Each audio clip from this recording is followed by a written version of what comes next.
see everybody. First, we start off by thanking everyone who helped out with the big event yesterday at the Railway Rally at McCormick Ranch. Great event. A lot of kids showed up, a lot of families. I had a lot of fun playing, games, eating. So thanks to everyone who cooked and helped out, set up, cleaned up, did all that kind of stuff. They painted pumpkins to have that Halloween festive spirit to it. So we want to thank everyone who helped out with that. It was a really good time, and we're looking forward to doing that and things like that again. Also, we wanted to welcome back our Haiti team. Came back, last night and some today, and so we're glad you guys are back and on your way back. They did over 40 surgeries over the last week, so great group, efficient group, and so thanks to all you guys did there. And finally, Halloween's tomorrow. It's been a big deal, right? Because it's the first real day before Christmas gets started. We kind of think of Christmas starting about Thanksgiving, but nowadays it's more like Halloween. So we do want to tell you that we got some really exciting things coming up for Christmas this year. Fall of the Stars is going to be kind of new and changed. We're going to have great services and services on Christmas Eve. So invite your friends. Write down even someone that you're going to invite and make sure that they get invited either to our services on Sunday or the events coming up for Christmas. So be thinking about that. All right. We have been and will be continuing a little bit on this series called Endgame. How to live with the end in mind. And we've been talking about not just the big end to our life, or the end of the world, the apocalypse, that kind of stuff, but really the end of our lives. Because if you really stop and think about it, when we die, our end, with all the uncertainty and that goes along with that, our end is the big end for us. And so when the Bible talks about the end, that big end someday, it does apply to how and the ways we live our lives today, because that end applies to us. And we've been doing that by looking at these very sometimes complex and controversial texts from the Bible, especially in Revelation. And we ask these hard questions because the books are difficult. There's no doubt about it. They weren't meant to be that way. I don't think that the author of Revelation was meant for it to be complex and controversial. Instead, it was meant to be encouraging and hopeful to the folks who heard it and understood it, because they did understand it. And that's why they passed it along to us. And so they did have these hard questions, but they were for the purpose of being encouraging. Now, to be fair, for us, it is difficult, right? I mean, the type of language it is hard to understand. We don't get all the references necessarily. It is difficult. But then life is full of hard questions, isn't it? I mean, every day we face hard questions we got to deal with. Like, after they make styrofoam, what do they ship it in? It's a hard question. What do they do with styrofoam? How about this one? What happens when you get scared half to death? Twice. Hard question. If a cow laughs, does milk come out of its nose? Just curious. Okay, one more. Was the pole vault accidentally invented by a clumsy javelin thrower? It's a hard question, right? So there are hard questions in life. And in Revelation, we do have hard questions like symbolism and, what is the beast and who is the dragon and what are the 7 seals and the 7 bowls and all this kind of stuff. We get that. But the harder questions necessarily aren't the literature ones, the symbolic ones. The harder questions are the ones that challenge us personally. We often understand those questions. We get those questions. But they're hard because they challenge us, not just today, but in the future, because sometimes the answers to the hardest questions change as our lives change. And so we have to reevaluate the answer to those questions. So today, we're going to take a break from the harder sections of Revelation and kind of go back to the first 3 chapters and look at the questions that are hard, not because they're difficult to interpret or to understand, but they're hard because they challenge us. Now, in these first 3 books, the first 3 chapters rather, these hard questions are hard and yet needed. Like sometimes you have a friend tell you something hard, and you don't want to hear it, but you know you need to hear it, and you listen to that friend because they are your friend. right? They care about you, and you know that they want what's best for you. They're not going to let you go with a half-hearted life or just what's okay. They want what's best and better. And these 7 letters to these 7 churches in the book of Revelation, they contain that. It's Jesus talking to these churches because he cares about them. And he cares deeply about them. And he won't let them stay where they're at. Now, these 7 churches are all located in the same area, in kind of what's modern-day Turkey. They're all kind of clustered together as a little group. And by the way, don't miss the fact that there are 7 of them. We said last week that 7 is an important number in the Bible. You have 7 seals, 7 angels, 7 trumpets, 7 bowls, 7 days in the week, 7 days of creation. It's a number that symbolizes completeness or wholeness. It's being together. So in some ways, these 7 churches and their 7 messages kind of have this idea of a whole message. And they're not meant just for them, but for future churches as well. Because the other thing about these 7 churches is that they're relatively unknown. You would think if Jesus was going to write 7 messages to 7 churches, he would write to the big ones, the ones we know about, to the church in Jerusalem, or the church in Rome, or the church in Corinth. But Sardis, and Thyatira, and Laodicea, we don't hear about these churches in other places in the Bible. So we have these kind of obscure churches clustered together in the number 7, and it kind of gives this idea that what's written to them is written to us, that we are part of the audience. One of the most important characteristics about these 7 letters that they all have in common is that Jesus knows them. He knows his church. He often begins by saying, I know you. I'm paying attention. I'm not just visiting on occasion. I'm here. I'm with you. I know your struggles. I know your persecutions. I know what you do well. I know what you're succeeding at. I know you. And I want you to do better. I want to encourage you. I want to give you hope.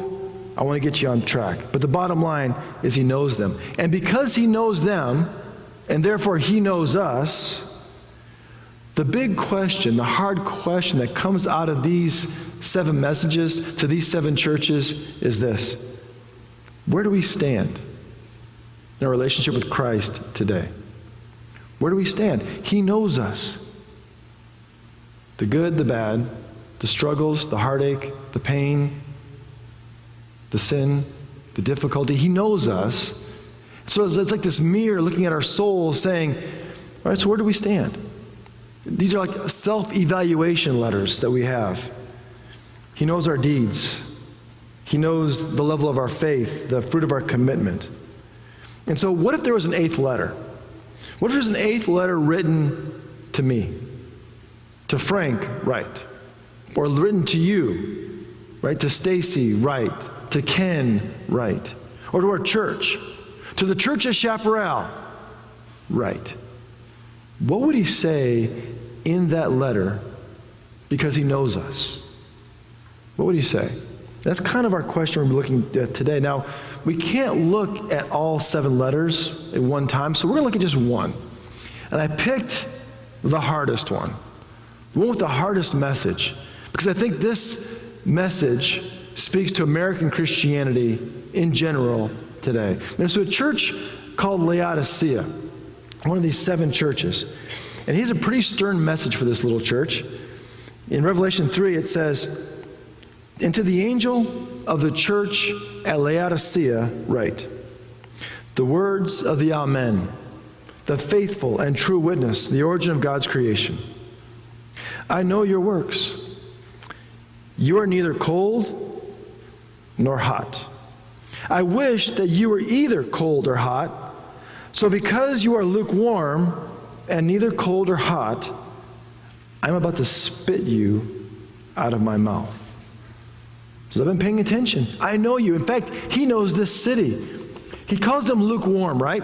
Well, Laodicea was located between a bunch of little cities, and they had to pipe in their water.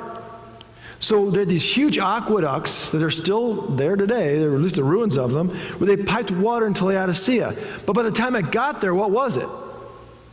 It's lukewarm. If the water came from a hot springs, it showed up lukewarm. If it came from a cold spring, it showed up lukewarm. He says, I know you. You guys are like that aqueduct over there. And because you're lukewarm, you're not cold, you're not hot, you're kind of meh. Because you're like that, I'm going to puke, is what he says. That's what it says in the Greek text. I'm going to vomit. Toss my cookies. You make me sick, is what he's saying. That's pretty harsh stuff, right? But that's what lukewarm's like. You ever been out in Phoenix in July, mowing the lawn or raking rocks, whatever you do in July in Phoenix? You come inside, what do you want? Nice glass of lukewarm water. No, right? You want something nice and cold.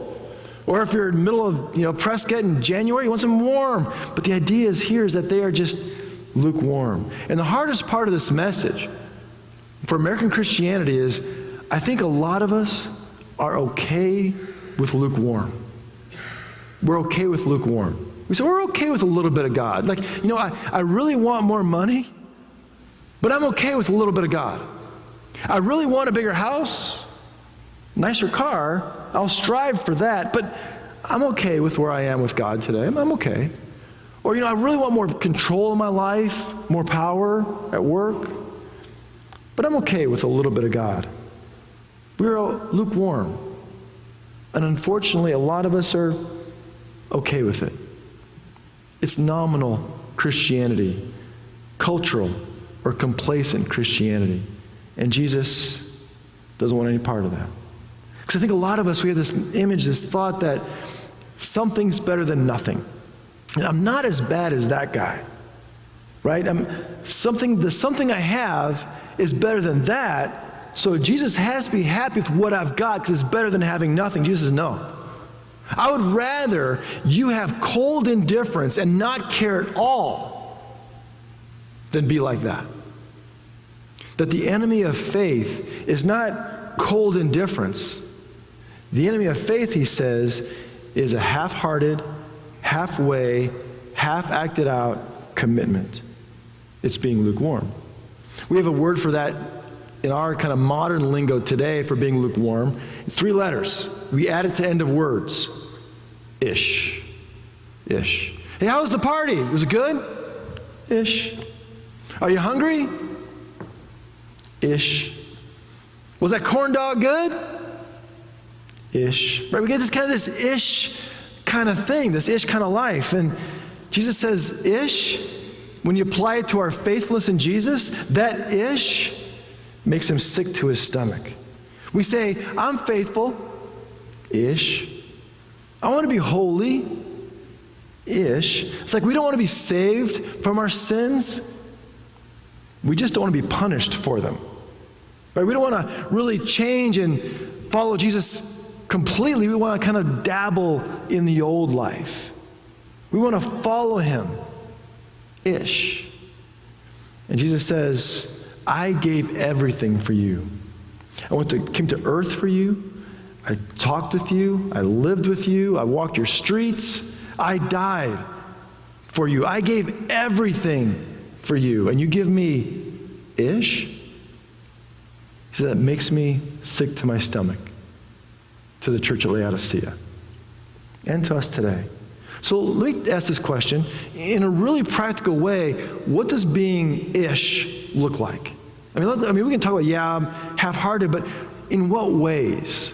Well, the small group that I lead on Monday nights has been going through the story. And it's this kind of the overarching view of the Bible. And we're in this section where the nation of Israel, or Judah rather, had been dealing with idolatry, like literally bowing down to false gods. They followed Yahweh-ish. They followed Baal-ish. They followed Molech-ish. They kind of played everybody equally, and it's just an ish kind of thing. And God said, look, I can't put up with that. I'm sick of that. You serve me. And he warns them. He sends them prophets. He loves them. He reaches out to them. But they keep ignoring him and pushing off his prophets and killing them. And so he's like, I'm done. And he punishes them. And he sends them into exile for 70 years in Babylon, which later becomes Persia. After 70 years, God says, you can go back. and rebuild the temple, which was destroyed. And I'll be your God again, and we'll be a family again, and I'll dwell with you. And you put your temple in the center of Jerusalem, and I'll be with you. And they go back, and they're on fire. They're going back to Jerusalem. But when they get there, Jerusalem's in ruins. So they start building the temple. They say, okay, well, let's get God's temple started. And they start doing that, building God's temple in the center of this destroyed town to show that God's with them. But it says, they go, well, you know what? My house isn't done. Really I should get my house finished. Like, you put the paneling up inside, and get the grill built because we want to have people over and stuff. We need to get the walls painted, get all that stuff done. When that's all done, then we'll go back and work on the temple.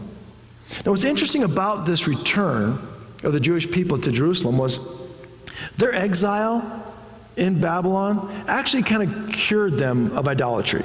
We don't ever see the Jews struggling with idolatry ever again after that period, even to this day. Instead, it's exchanged for something much more nefarious, much more common, much closer to what we see today. And that is, they began to reprioritize their lives in a cataclysmic way. Instead of really putting God first, they kind of just shoved him down a little bit. God sends a prophet to them, Haggai. This is what Haggai says. Is it time for you yourselves to live in your paneled houses while this house, this temple of God, lies in ruins? What happened was they came in, they're excited, but then they saw their houses like, well, let's do this first. And what ends up happening is that first priority begins to slip and slip and slip. And down it goes. And God's like, look, you kind of missing the point. You've put me first, and now you got them second, third, fourth, fifth? Really? And they became lukewarm in their relationship with God.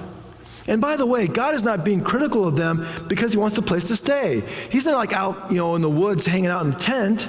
He doesn't need a temple to be built for him. What he needs is their hearts. Their priorities, that's what he needs. In fact, the next verse, Haggai goes on and explains why God wants his house built. Verse 5, now therefore, thus says the Lord of hosts, consider how you have fared. You have sown much and harvested little. You eat, but never have enough. You drink, but you never have your fill. You clothe yourselves, but no one is warm. And you that earn wages to put them into a bag with holes. What is he saying? Is it working for you? You've reprioritized. Is it working? Are you better off? Are you full? Are you still thirsty? You live in a lukewarm life. Is it working? And the answer is no.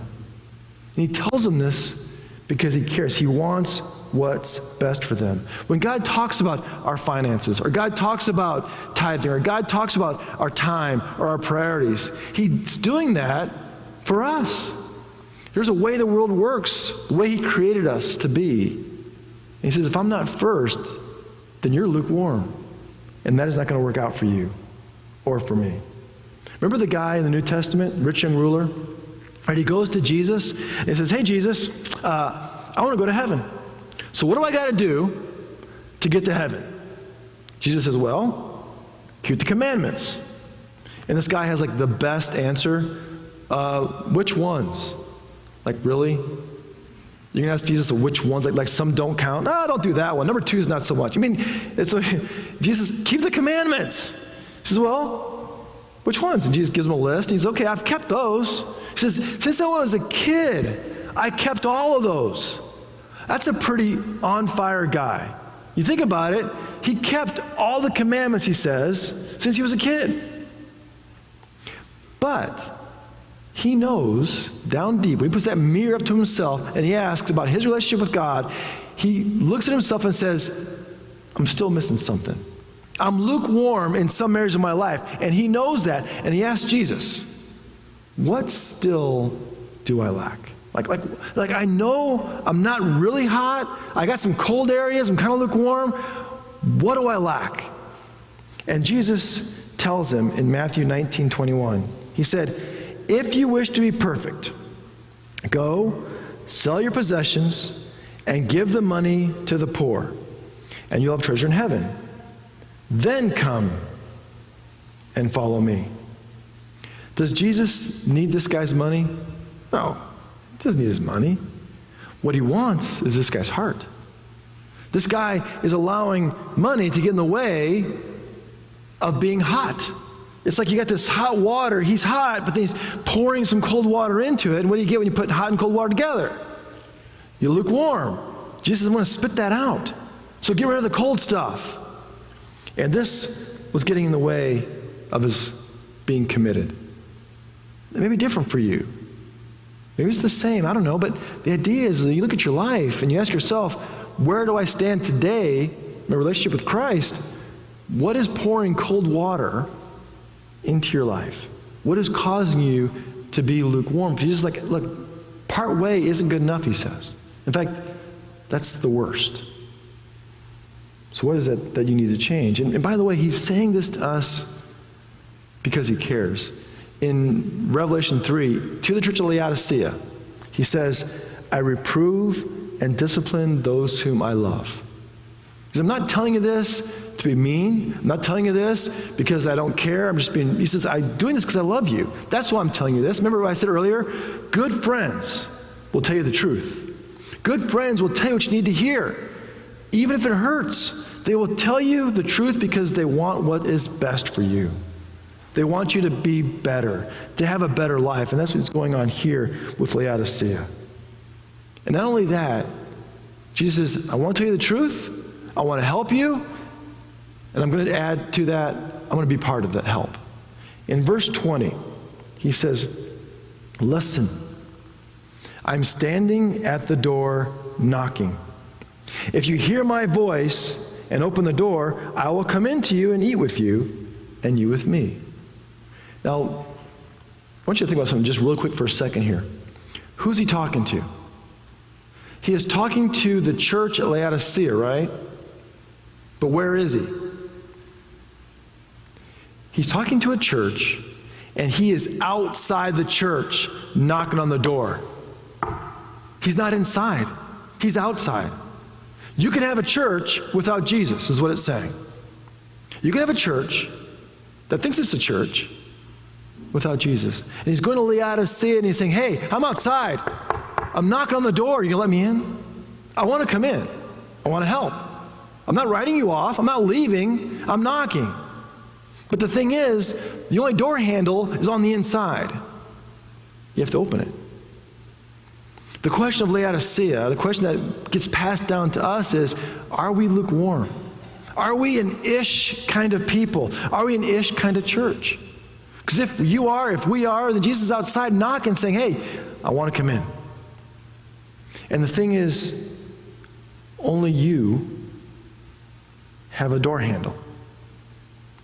So where are we today? Where are you today? Where am I today? Are we lukewarm?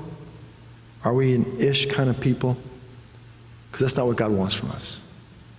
He wants us to be people that are hot, that are on fire for what he has for us, for our own good, because he loves us and cares about us. But he's not going to break his way in. He's not going to kick down the door. He's going to stand there. He's going to knock. It's up to you. It's up to me. Put our hand on the door and open it, because there's a great life waiting for us. Let's pray together.